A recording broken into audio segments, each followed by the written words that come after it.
அன்பு நெஞ்சங்களுக்கு அன்பார்ந்த வணக்கம். மந்திரம்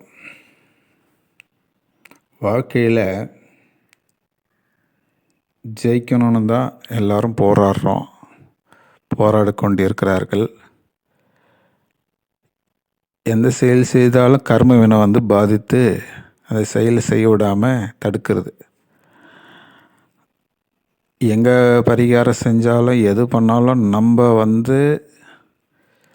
அந்த செயல் எதனால் தடைப்பட்டது, தடைக்குரிய செயல்கள் என்ன என்று கண்டுபிடித்து அதை போக்கக்கூடிய வல்லமை கணபதிக்கு, விநாயகருக்கு உண்டு.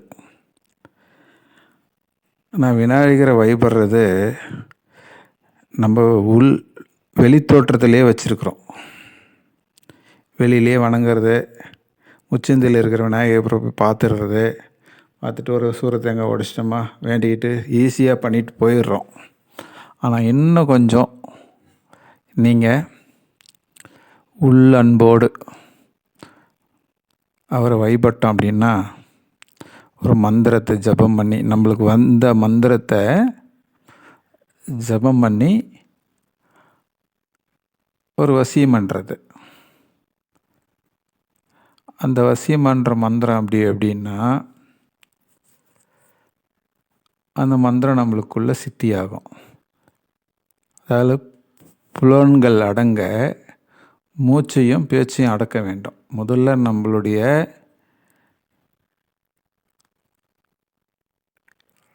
சுற்று அலையக்கூடிய மனங்களை அடக்கணும். நம்மளால் முடியுமா? முடியாது. அப்போ புலன்களை அடக்க வேண்டும் அப்படின்னா மூச்சையும் பேச்சையும் அடக்க வேண்டும். இப்போ யோகம் பண்ணணும். யோகத்துக்கு என்ன பண்ணணும்? ஞானத்தை கற்றுக்கணும். இப்போ ஞானத்தை கற்றுக்கிறதுக்கு நம்மளுக்கு இந்த காலத்தில் இருந்தால் இன்றைக்கி என்ன பண்ணுறது ஏது பண்ணுறது தான் ஓட ஆரம்பிச்சிடுறோம். அப்போது நமக்கு சில ஆதாரங்கள்லாம் இருக்குது. 6 ஆதாரம் இருக்குது. சக்கரமாக மூலாதாரம், சுவாசனம், மணிப்புரகம், அநாகதம், வீசுத்தி, அகஞ்சா என்று பொருள். அந்த மாதிரி மூலாதார சக்திகளில் முதல் ஆதாரமாக முதற் பொருள் கடவுளான விநாயகர் இருக்கிறார். விநாயகம் அப்படின்னா நம்மளுடைய வினைகளை விநாசம் பண்ணக்கூடிய என்பது தான் விநாயகர்னு சொல்கிறாங்க. அப்போது ஒவ்வொரு ஆதாரமும் சக்தி ஊட்டினா தானே நம்ம அடுத்த லெவலுக்கு போகும். நீங்கள் 1வது படித்தா தான் 2வதுக்கு போக முடியும், 2வது படித்து முடித்தா தான் 3வதுக்கு போக முடியும். அது மாதிரி முதல் நிலை மூலாதாரம். அப்போது முதல்ல நம்ம சித்தியாக வேண்டியது யார்கிட்ட அப்படின்னா விநாயகர் தான். விநாயகரை எப்படி வழிபடணும்? அதுக்கு மகா கணபதி மந்திரம் ஒன்று உள்ளது. நம்ம சித்தர்கள்லாம் பார்த்தீங்கன்னா பேச மாட்டாங்க, அசைய மாட்டாங்க. அவங்க பாட்டுன்னு ஒன்று இதுதான் வெற்றிக்கான வழின்னு கண்டுபிடிச்சிட்டாங்கன்னா அவங்க மனசும் ஆறா எல்லாம் ஒரே நிலையில் அடங்கி இருக்கும். அதுக்கு காரணம் என்னென்னா, இந்த எண்ணங்களை ஒரு சேர வைக்கிறது. அப்போ இந்த எண்ணங்களை ஒரு சேர இருக்கணும் அப்படின்னா நீங்கள் இந்த மகா கணபதி மந்திரத்தை தினமும் அனுதினமும் காலை வேளையில் ஜபித்து வந்தோம் அப்படின்னா நம்மளுக்கு சித்தியாகும். விநாயகர் காட்சி கொடுப்பார். அந்த விநாயகருடைய செயல்பாட்டால் நம்ம செய்கிற செயல் வாழ்க்கையில் இகலோகமும் சரி பரலோகமும் சரி நம்மளுக்கு சித்தியாகும். இதனால் நம்மளுக்கு செஞ்சுருக்கிற வினைகள்லாம் அகலும்.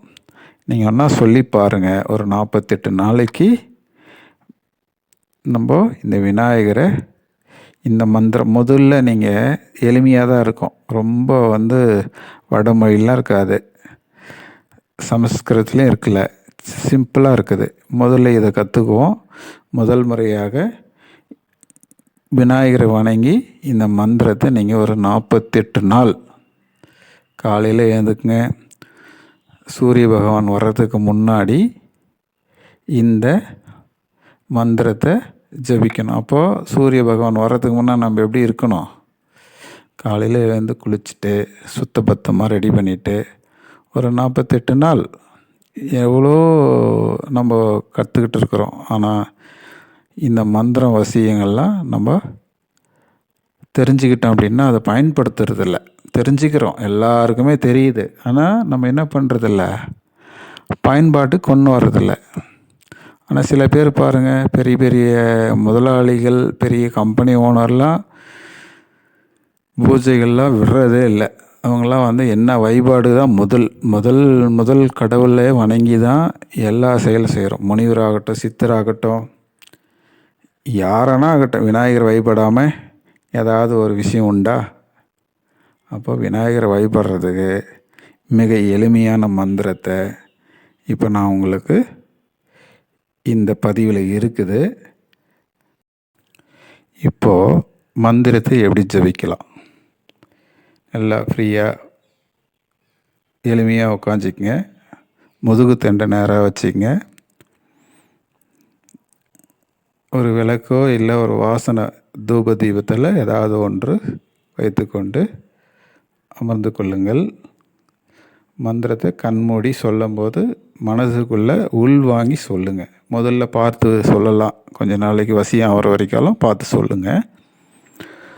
ஓம் கணபதியே வருக, ஓங்கார கணபதியே வருக, ரீங் கணபதியே வருக, ரீங்கார கணபதியே வருக, ஸ்ரீங் கணபதியே வருக, ஸ்ரீங்கார கணபதியே வருக, கங்கணபதியே வருக. நான் நினைத்த காரியங்கள் வசி வசி வழ நம சிவாய நம.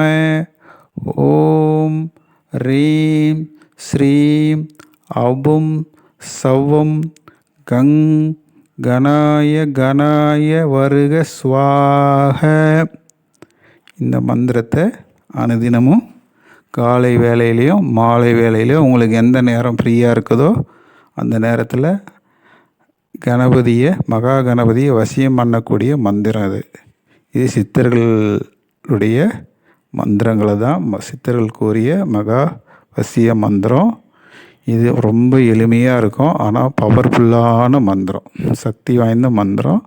நீங்கள் கூறி பாருங்கள், உங்கள் வாழ்க்கையில் வளத்தை யாவும் பெறலாம்.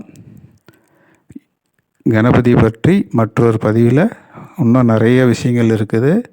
தொடர்ந்து இந்த சேனலில், நம்ம சேனல் பேர் கணபதியுடைய பேரில் அனகதா, பேர் என்ன வச்சுருக்கிறோம் பாருங்கள், அனகதா. அனகதானா மூலாதார சக்கரத்தில் 4வது சக்கரா அனகதான்னு வரும். அதனால் இந்த மூலாதாரத்தில் இருக்கக்கூடிய பேரில் தான் நம்ம சேனலும் இருக்குது. அதனால் நீங்களும் தொடர்ந்து ஒவ்வொரு மந்திரம், உங்களுக்கு சித்தர்கள் கூடிய ரகசிய மந்திரங்கள்லாம் இந்த பதிவில் தொடர்ந்து வர இருக்கிறது. தொடர்ந்து நம்ம சேனலுக்கு தொடர்பில் இருங்க. நன்றி, வணக்கம்.